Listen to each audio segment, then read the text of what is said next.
Hello everybody and welcome to another edition of OTH Sports View. I'm JP Butler, sports writer at the Olean Herald. And again this week we are looking to switch it up from the normal St. Bonaventure men's basketball talk that we usually have. Today we're going to talk about the start of the high school basketball season and heading into IAABO weekend, this weekend down at St. Bonaventure. I am joined by a couple of other Herald sports writers. To my left, Shawn Campbell. To my right, Sam Wilson. They do the bulk of our coverage of the high school teams in this area, and so we thought we would bring them in for some discussion this time around. Shawn, start with you. We've got two teams right in this area, right in this town. Olean High and Archbishop Walsh boys basketball teams that have gotten off to tremendous starts this season, both undefeated. Archbishop Walsh at 7-0, Olean High at 5-0, both playing extremely well, both with some pretty eye-opening victories, I would say, especially on Walsh's side. At this point in the season, numbers 1 and 3 in the Buffalo News small school poll in the state. Olean number 1 in the state, Walsh number 6 in Class B. A lot of things that really grab your attention. What has stood out to you about both of those teams so far this season? Not only undefeated, but just really impressive in the way they've started the year. Olean, last year for them, scoring was really the question mark with 5 new starters, kind of just figuring out who was going to carry the scoring load. This year that hasn't been a problem. They have a bunch of different scorers. Elijah Ramadan's been playing well. Ben Ekstrom, he's been injured a little bit, but scoring the ball pretty well. And every game, 64 points or more. And last year they only scored, I think their highest game was 76. This year they already have games of 83 and 91. So, I mean, it's been a great high scoring team so far. Right. And how about with Archbishop Walsh? Certainly they've got 3 players I think that really stand out for them, including 2 who are senior in Adam Moore and a junior in Tavian Kemp. 2 guys that every time I've taken a game from them, are going for 20 plus every night. 2 guys that have really, I think, taken a big step this season. They were kind of their main guys last year, but have really taken a big step this season. What have you seen with them? Well, Kemp was great last year. I think he was a first team Big 30 All-Star, scored a ton. But I think this year he's even grown even more, just really leading the team. And Moore, I think he's up this game too. I mean, I think last year he averaged around 10. I think he's got to be quite a bit higher than that this year.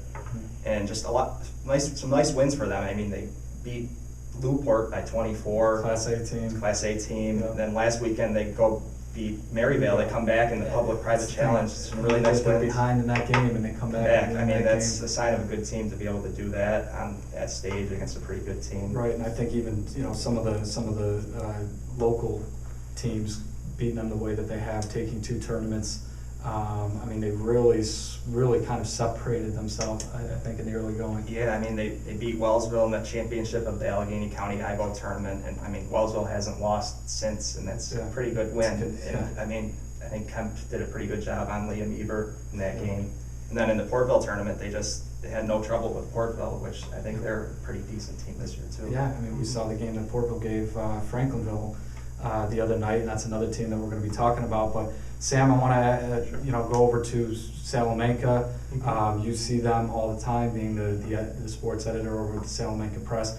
That's another team that's gotten off to a good start. 5-2. They came in at number 4 in the last large school rankings that we did, behind Walsh, Olean, and Wellsville. They've got a player whose name I've seen quite regularly in the early going, our friend Zeus Enriquez. Yeah. What have you seen from them? What has made them pretty good in the early going? Yeah, well, Salamanca is a team that's had a lot of success the last 2 years, 14 win seasons back to back, which is a pretty good breakthrough for that program and their coach Brian Koselniak.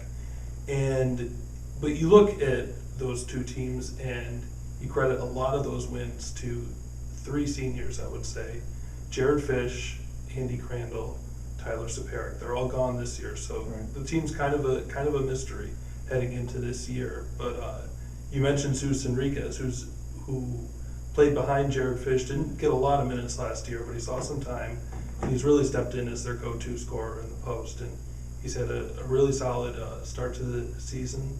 Also their point guard, Tate Reynolds, has had a very nice start to the year. He's at about 11 points a game. Solid, not the biggest kid, great soccer player.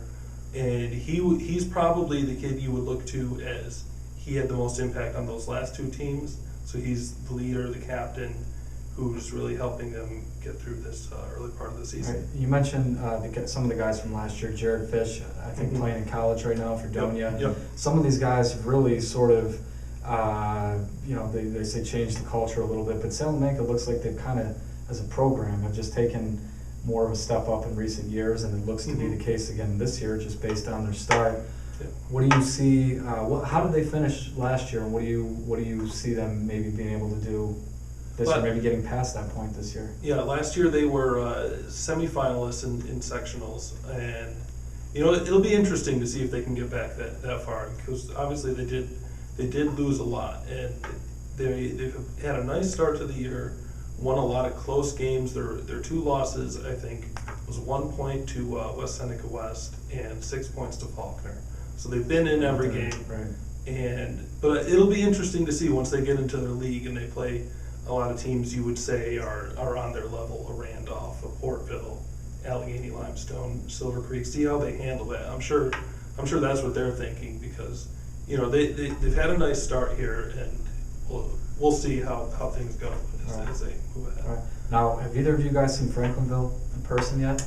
Haven't yet. Looking forward to seeing them in the IAABO Tournament. That's another team that has really jumped out to us in the early going. Another undefeated team. They are #1 ranked team in the small school in our poll. This is a team that's got a lot of scorers, I think, in Erickson and Bilecki and Isaac Kopp. They've really seemed to have reloaded there, maybe after a couple of lean years, and they're another team that they're well represented in the state poll, number 6 in the state poll right now. Yeah, and I was actually talking to Jeff Haskell last night. He was at the game watching his daughters play. I asked him, you guys lost your best player from the year before, Ben Erickson. How are you guys doing it? And he said, my son was actually asking me the same question. Dad, how are you guys doing better this year? And he said, we're just having a lot of guys step up, a lot of different names in the paper too, counting for the scoring. And it's a great start for them. Right. And this is this kind of sets up for some potential interesting matchups down the road. We were talking about the IAABO tournament this weekend. Olean High in action against one of its biggest rivals in Bradford High.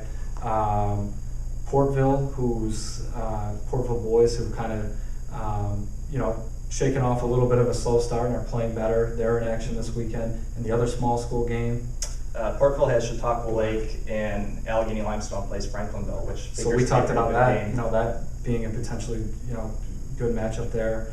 And then Archbishop Walsh, not in the IAABO tournament this year, over in the Coudersport tournament. Walsh and Cowdy are on different sides of the bracket, so that's a potential matchup. Yeah, they could meet Wednesday, I think, in the finals. And that would be two undefeated teams as well. And Cowdy, another team that I think is undefeated to this point, another team that has a lot back from last year. Yeah, some big wins I've seen. They've handled Bradford pretty easily, and then earlier this week, beat Oswego Valley, who was off to a pretty good start too. That was a pretty big win. Right. And then just kind of switching it over, to the girls' side as well. There's certainly some good teams that we want to talk about there. I think kind of starting with the Franklinville girls' side. Their boys' side is #1 in the Times Herald poll. The girls is #1 in the small school poll, and that starts with Coach Haskell's daughters, as we said, Allie and Danielle. They really have that team on another level. Yes, right certainly, and they've had some impressive wins going up to 2 Nichols, which I think is a big win. They beat Paul Richburg. They're very solid, and with those the two Haskell girls you mentioned, there are certainly other players who have an impact on that team, but you get those two, and they're still young, and just to see what they've done, really they've been dominant against most of the teams on their schedule. It's very impressive. Right, and to think where that program, could continue to go with those two who are I think they're an eighth grader and 10th grader right now. Yeah, look at that success and just get used to it. It's not going to change. That's exactly right. And then another team, another perennially strong team in this area, Allegheny Limestone and Frank Martin's team off to another undefeated start this year. Allie Fornes leading the way this year.